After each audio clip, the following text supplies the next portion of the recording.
Louvado seja nosso Senhor Jesus Cristo, para sempre seja louvado. Olá, família Santa Teresa. Hoje é dia de Léxio Divina, aqui na TV Terê. O texto selecionado para a Léxio Divina de hoje está no Evangelho de São Mateus, capítulo 22, versículos de 23 a 33. Evangelho de Mateus, capítulo 22, versículos de 23 a 33. Peçamos, como sempre, que Deus nos ajude, envie sobre nós a sua luz e nos conduza durante esta experiência da leitura orante da Bíblia. Vamos rezar. Em nome do Pai, e do Filho, e do Espírito Santo. Amém. Deus nosso Pai, Deus de luz, enviastes ao mundo a vossa palavra, sabedoria saída da vossa boca, que tudo criou, e que ilumina ainda hoje todos os povos da terra. Quisestes, ó Pai, que vossa palavra encontrasse uma casa em Israel, e que através de Moisés, dos profetas e dos salmos manifestasse a vossa vontade e falasse ao vosso povo de Jesus, o Messias. Finalmente, quisestes que o vosso próprio Filho, a palavra eterna junto de vós, se fizesse ser humano e viesse habitar no meio de nós, nascido de Maria e concebido pelo poder do Espírito Santo. Envia-nos, pois, ó Pai, o vosso Espírito Santo, nós vos suplicamos, para que nos dê, neste momento de leitura orante da Bíblia, uma mente e um coração capazes de escutar. Que este Espírito nos permita encontrá-lo nestas santas Escrituras, e assim o Verbo, a Palavra de Deus, possa ser gerada também no mais profundo de nós. Este Espírito que de vós, ó Pai, e do vosso Filho procede, retire o véu dos nossos olhos, nos conduza a toda a verdade, nos dê inteligência e perseverança. É o que pedimos, por Jesus Cristo, vosso Filho, ele que convosco, Pai, é Deus, e que convosco vive e reina, na unidade do Espírito Santo. Amém. Façamos a proclamação do Evangelho. O Senhor esteja convosco, Ele está no meio de nós. Proclamação do Evangelho de nosso Senhor Jesus Cristo, segundo Mateus. Glória a vós, Senhor. Os saduceus afirmam que não existe ressurreição. Alguns deles se aproximaram de Jesus e lhe propuseram este caso. Mestre, Moisés disse: se alguém morrer sem ter filhos, o irmão desse homem deve casar-se com a viúva, a fim de que possam ter filhos em nome do irmão que morreu. Pois bem, havia 7 irmãos. O primeiro se casou e morreu sem ter filhos, deixando a mulher para seu irmão. Do mesmo modo aconteceu com o segundo e o terceiro, e assim com todos os 7. Depois de todos eles, morreu também a mulher. Na ressurreição, de qual dos 7 ela será mulher? Pois todos se casaram com ela. Jesus respondeu: vocês estão enganados, porque não conhecem as Escrituras nem o poder de Deus. De fato, na ressurreição, os homens e as mulheres não se casarão, pois serão como anjos do céu. E quanto à ressurreição, será que vocês nunca leram o que Deus disse a vocês? Eu sou o Deus de Abraão, o Deus de Isaque e o Deus de Jacó? Ora, ele não é um Deus de mortos, mas de vivos. Ouvindo isso, as multidões ficaram impressionadas com o ensinamento de Jesus. Palavra da salvação, glória a vós, Senhor. Vamos ler mais uma vez. Os saduceus afirmam que não existe ressurreição. Alguns deles se aproximaram de Jesus e lhe propuseram este caso. Mestre, Moisés disse: se alguém morrer sem ter filhos, o irmão desse homem deve casar-se com a viúva, a fim de que possam ter filhos em nome do irmão que morreu. Pois bem, havia 7 irmãos. O primeiro se casou e morreu sem ter filhos, deixando a mulher para seu irmão. Do mesmo modo aconteceu com o segundo e o terceiro, e assim com todos os 7. Morreram sem deixar filhos. Depois de todos eles, morreu também a mulher. Na ressurreição, de qual dos 7 ela será a mulher? De fato, todos se casaram com ela. Jesus respondeu: vocês estão enganados, porque não conhecem as Escrituras nem o poder de Deus. De fato, na ressurreição, os homens e as mulheres não se casarão, pois serão como anjos do céu. E quanto à ressurreição, será que vocês não leram o que Deus disse? Eu sou o Deus de Abraão, o Deus de Isaque e o Deus de Jacó? Ora, Deus não é Deus de mortos, mas de vivos. Ouvindo isso, as multidões ficaram impressionadas com o ensinamento de Jesus. Vamos agora tentar entender um pouco o contexto no qual este evangelho foi escrito. Antes de qualquer coisa, é preciso que eu diga que este evangelho foi selecionado por causa da proximidade com a comemoração dos fiéis defuntos, né? O dia de finados. É um dia no qual a igreja resgata e reafirma a certeza na ressurreição. Então, este evangelho, eu procurei selecioná-lo para a Lectio Divina de hoje por causa disso. Depois, do que diz respeito ao contexto, é preciso que nós saibamos que o evangelho de Mateus foi escrito para judeus de cultura grega que se haviam convertido ao cristianismo. Então, eram judeus que traziam as afirmações da doutrina da religião judaica, mas que pelo fato de viverem num ambiente grego, ou seja, não viviam ali na Terra Santa, ou se vivessem ali na proximidade da Terra Santa, conheciam um pouco mais a língua e a cultura grega, eram judeus que aceitavam de maneira um pouco menos reticente, não é? Com menos resistência, a novidade do cristianismo.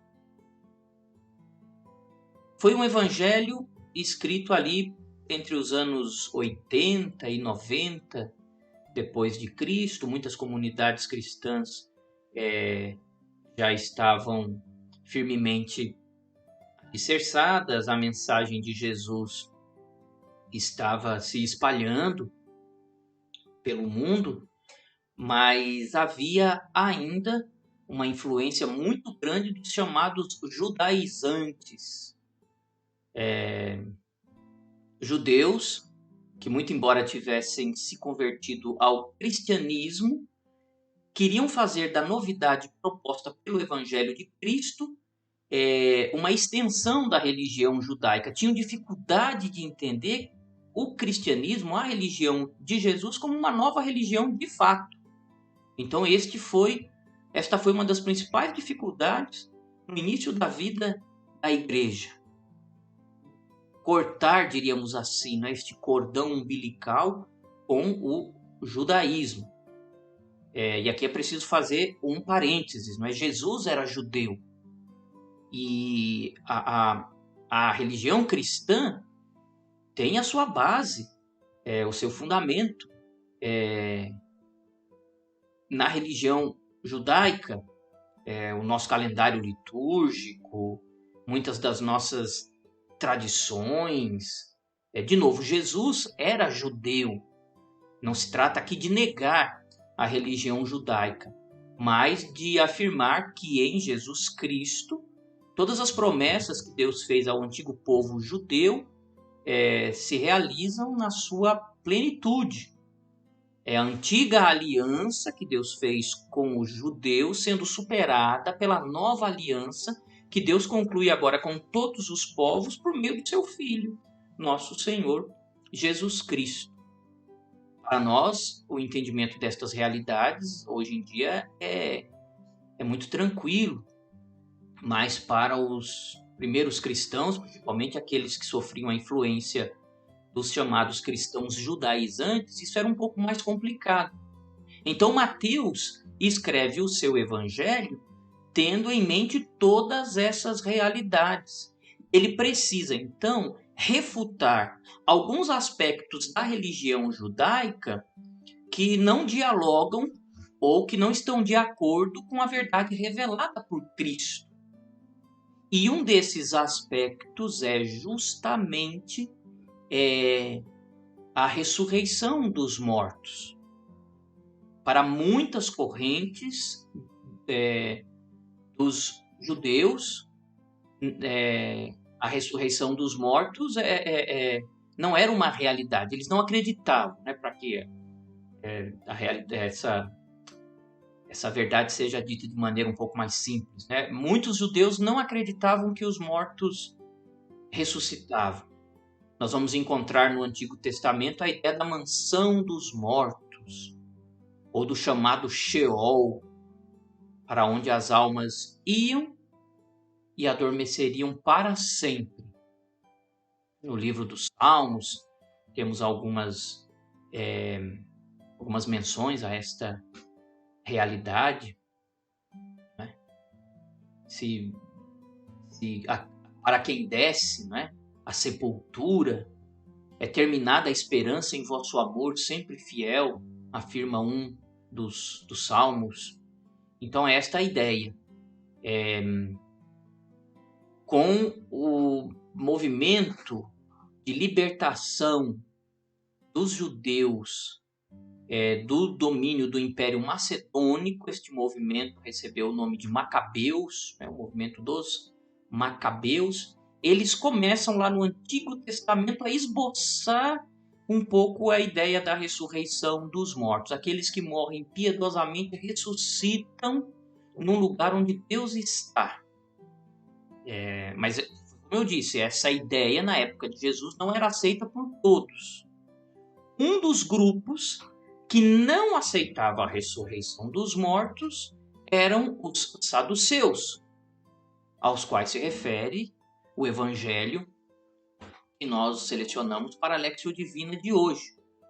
Os saduceus representavam as classes mais abastadas, mais ricas da sociedade judaica na época de Jesus. Era uma elite econômica, sacerdotal, detentores de grandes extensões de terra, de criações de gado.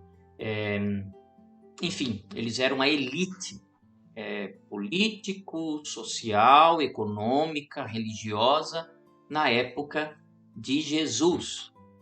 Eles não acreditavam na ressurreição. E por isso propõe então a Jesus esta questão sobre a ressurreição que nós encontramos no evangelho escolhido para a Lectio Divina de hoje. Vamos então perceber no texto, meditando o texto, como Jesus desenvolve toda esta questão. Então, entre os versículos 24 e 28, os saduceus apresentam a Jesus de exemplo, esta hipótese de uma mulher que, por imposição da lei de Moisés, se casa com 7 irmãos. É isto que diz o texto. Existe uma lei de Moisés dizendo que se um homem, que se um homem morresse sem deixar filhos, a mulher teria que se casar com o irmão deste homem a fim de garantir a sua descendência. É uma das concepções, não é, de continuidade da vida depois da morte. A vida da pessoa não continua, né? A personalidade não continua, mas de uma certa maneira a memória desta pessoa, né? Um modo de ser desta pessoa que morreu continua na sua descendência, na sua posteridade. Então quem morresse sem deixar filhos, aí morria mesmo, né? Não teria a sua vida perpetuada nas gerações seguintes. Os fariseus exageram, os fariseus não, os saduceus, quando se aproximam de Jesus para propor esta questão, eles exageram no exemplo, dizendo que esta mulher se casou 7 vezes com 7 irmãos e com nenhum deles teve filhos. É quase como se fosse uma zombaria diante de nosso Senhor Jesus Cristo. Querem destruir a doutrina de Jesus, zombando dela. É uma estratégia muito desonesta e que muitas vezes é utilizada. Você destrói a verdade fazendo dela uma zombaria. Preciso ter muito cuidado com isso. Mas enfim, ao apresentarem esta proposta, né, esta pergunta, este caso a Jesus Cristo, os saduceus se revelam.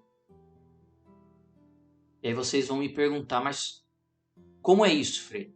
Como eu disse, como eu tentei explicar, os saduceus faziam parte de uma elite econômica, religiosa, social, na época de Jesus. Então, toda a vida perfeita dos saduceus, eles já viviam neste mundo. O paraíso dos saduceus estava realizado aqui. Eles não tinham nada para esperar de melhor. Vida mais perfeita? Para quê? Nós já vivemos o paraíso. Por outro lado, a sua condição, a condição elevada em todos os sentidos, talvez não no sentido moral, não no sentido intelectual, mas essa condição material elevada contrastava com a condição material extremamente empobrecida da grande maioria das pessoas, dos judeus na época de Jesus. E não tem como escapar disso. Ainda hoje, né, os mais pobres se impõem, eles estão aí. E eles nos questionam. E quem disser que não é questionado pela pobreza e pela miséria tem que rever o seu ser cristão.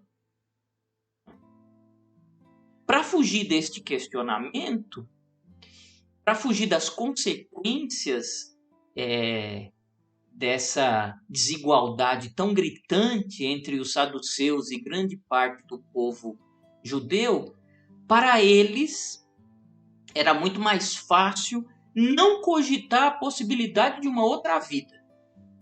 Entende? Aí eu não preciso me preocupar com nada. Vou viver bem aqui, o quanto posso, como eu posso, no tempo de vida que me é dado, porque depois que acabou isso aqui não tem mais nada. Eu vivi bem e pronto, e acabou. Não devo prestar satisfação a ninguém. A Deus, ao diabo, não devo prestar satisfação a ninguém. Então, que a vida termine quando eu morrer. Pronto e acabou. Nesse caso, a injustiça, a desigualdade fica quase que legitimada, não tem problema nenhum. Não tem problema nenhum o mundo ser injusto. Não tem problema nenhum a desigualdade. Quem nasceu acumulado de todos os bens, aproveite. Quem nasceu soterrado por todas as misérias, que suporte. Percebem que um Deus que permite esse tipo de coisa, ou que cria esse tipo de coisa, é um Deus extremamente injusto. Não, todos nós haveremos de prestar contas diante de Deus na outra vida. A outra vida é, sem dúvida nenhuma, um acerto de contas, um equilibrar da balança, né? Já que essa balança não se equilibra por causa do nosso pecado, por causa da nossa injustiça, já que essa balança não é equilibrada aqui no tempo, na história, então Deus, que é justo, haverá sim de equilibrá-la na eternidade. E Jesus Cristo, que é a expressão da justiça de Deus, mas também da misericórdia, sem dúvida nenhuma, Jesus Cristo vem então propor ou repropor esta grande verdade de fé, que é a ressurreição dos mortos. E nosso Senhor apresenta, não é, esta doutrina, esta verdade, na segunda parte do texto do Evangelho que nós escolhemos para a Lectio Divina de hoje, ali entre os versículos 29 e 32. Jesus começa afirmando o engano dos saduceus. Vocês estão enganados porque não conhecem as Escrituras nem o poder de Deus. É quase como se Jesus dissesse: vocês estão enganados porque querem torcer as Escrituras para que elas satisfaçam os projetos de vocês. É um pecado antigo, não é? Ainda hoje, este pecado horroroso ainda existe. Torcer as Escrituras, a interpretação dos evangelhos, sobretudo para muitas pessoas o evangelho é um incômodo, então a gente torce o seu sentido, alguns versículos, algumas passagens do evangelho, da Bíblia, a gente esconde, nem fala sobre elas, não é? Para que elas não nos questionem. E é isso que Jesus deixou claro para os saduceus e deixa claro para nós também. Parece até que vocês não conhecem as Escrituras. E aí continua, nosso Senhor continua. Na ressurreição, os homens e as mulheres não se casarão, pois serão como homens, ou melhor, como anjos do céu. Jesus está aqui querendo livrar a doutrina sobre a ressurreição da idolatria. O que é a idolatria, portanto? A idolatria significa atribuir às realidades divinas ou ao próprio Deus características que são humanas. Idolatria não é fazer imagem. Quem dera fosse só isso. Se idolatria fosse fazer imagem, pronto, a gente quebra tudo e acabou a idolatria. Mas infelizmente o que está por detrás da idolatria é aplicar de novo, né? Aplicar a Deus características que são humanas. Um escultor, por exemplo, né? Quando esculpe uma imagem de Cristo, né? É claro que ele tem na sua mente, e os cristãos católicos bem conscientes sabem disso, uma imagem daquela não é a representação da mãe de Jesus e nem tem o objetivo, né, de ter algum poder, enfim, mas ela catalisa, né, as limitações de fé humanas, né? Muitas vezes nós precisamos de uma âncora material, não é, para poder começar a rezar, para poder começar a nos relacionar com Deus, e estas características, não é, materiais da nossa fé nos ajudam nesse sentido. E todas as religiões cristãs, ou melhor, todas as denominações cristãs se utilizam disso. até muitas confissões protestantes evangélicas que acusam os católicos de serem idólatras. Até eles têm estes elementos materiais para poderem rezar melhor. Então, que isso fique claro, e é bom que a gente saiba disso, né, para que a gente não se deixe levar por qualquer conversa. O que Jesus Cristo está querendo dizer, né, a realidade da qual ele está querendo nos libertar aqui no versículo 30, é justamente desta verdadeira idolatria. Lá no céu as coisas serão diferentes, na eternidade as coisas serão diferentes. Deus pensa de um jeito diferente, Deus organiza as coisas, as realidades de um jeito diferente. Não queiram vocês dizerem, afirmarem que lá no céu as coisas serão como aqui na terra, porque não são, não serão. E Jesus continua nos versículos 31 e 32, lembrando a afirmação que Deus fez a Moisés quando o libertador do povo judeu perguntou o nome de Deus, né, diante da sarça daquele arbusto que ardia sem se consumir ali na gruta, no monte Horebe. Na gruta quem ficou foi Elias, não foi Moisés. Então Moisés está no monte Sinai, no monte Horebe, vê um arbusto que pega fogo, mas não se consome, não vira carvão, não vira cinzas. Do meio daquela chama, Deus se manifesta a ele, e Moisés pergunta, né, qual é o nome de Deus, e Deus diz, né, eu sou o Deus de Abraão, de Isaac e de Jacó. Na época de Moisés, Abraão, Isaac e Jacó já tinham morrido há muito, muito tempo. Deus não está falando ali com Moisés de 3 pessoas que eram contemporâneos de Moisés. Abraão, Isaac e Jacó já haviam morrido há muito tempo. E Deus está se referindo a eles. Eu sou o Deus de Abraão, de Isaac e de Jacó. Ele não está dizendo, eu sou o Deus que Abraão, Isaac e Jacó cultuavam enquanto eles eram vivos. Deus se refere a uma realidade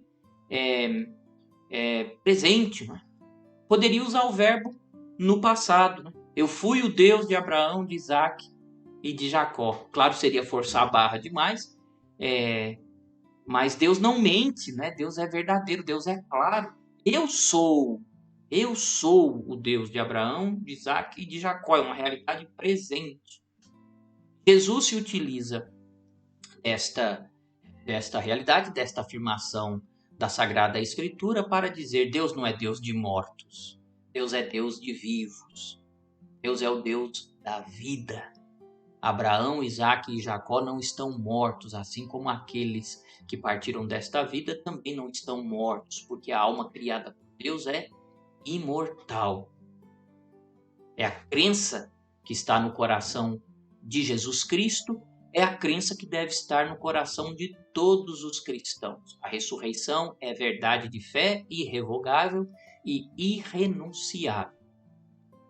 Depois que nós morrermos, nossa alma, que é imortal, irá se encontrar com Deus para um balanço de nossas vidas, para que todas estas realidades que nós vivemos aqui sejam colocadas diante da justiça e da misericórdia de Deus. Não é possível, portanto, a um cristão negar a ressurreição. É uma realidade que nos enche de muita esperança, e esta esperança nós também aplicamos, poderíamos dizer assim, àqueles que partiram antes de nós, nossos entes queridos falecidos. Proclamamos a fé na ressurreição também para eles. Esta fé na ressurreição nós a encontramos no Salmo 26.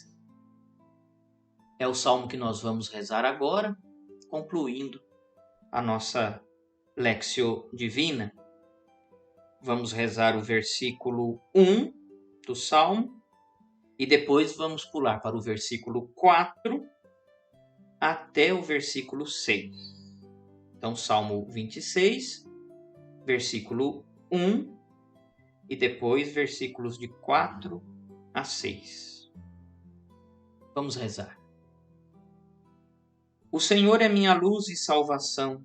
De quem eu terei medo? O Senhor é a proteção da minha vida. Perante quem eu tremerei? Ao Senhor eu peço apenas uma coisa, e é só isto que eu desejo: habitar no santuário do Senhor por toda a minha vida, saborear a suavidade do Senhor e contemplá-lo no seu templo, pois um abrigo me dará sob o seu teto nos dias da desgraça.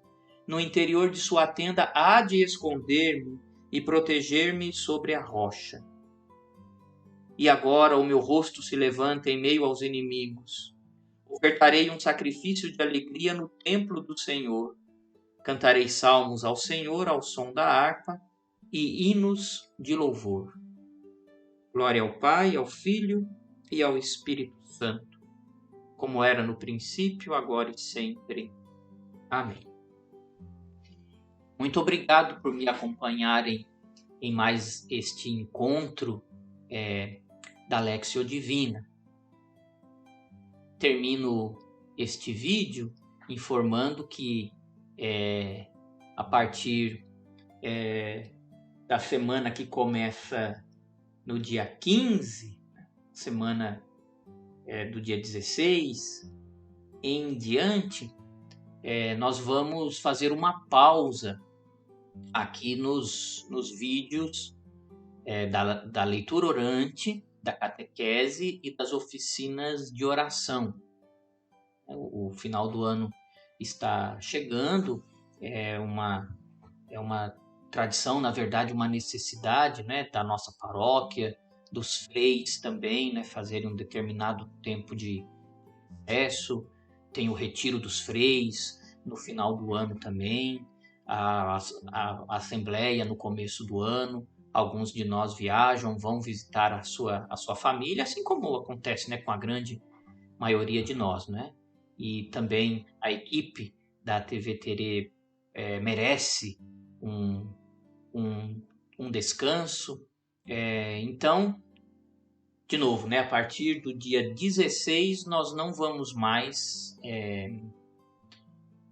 divulgar, não é, publicar, exibir os vídeos da catequese, da leitura orante, da Lectio Divina e também das oficinas de oração. Eles serão retomados no ano que vem, e quando isso acontecer nós vamos informá-los, sem dúvida nenhuma. Tá bom? A bênção de Deus para todos vocês. O Senhor esteja convosco, Ele está no meio de nós. Abençoe-vos Deus Todo-Poderoso, Pai e Filho e Espírito Santo. Amém. Muito obrigado pela companhia de vocês e até a próxima. Até o ano que vem, se Deus quiser. Até mais.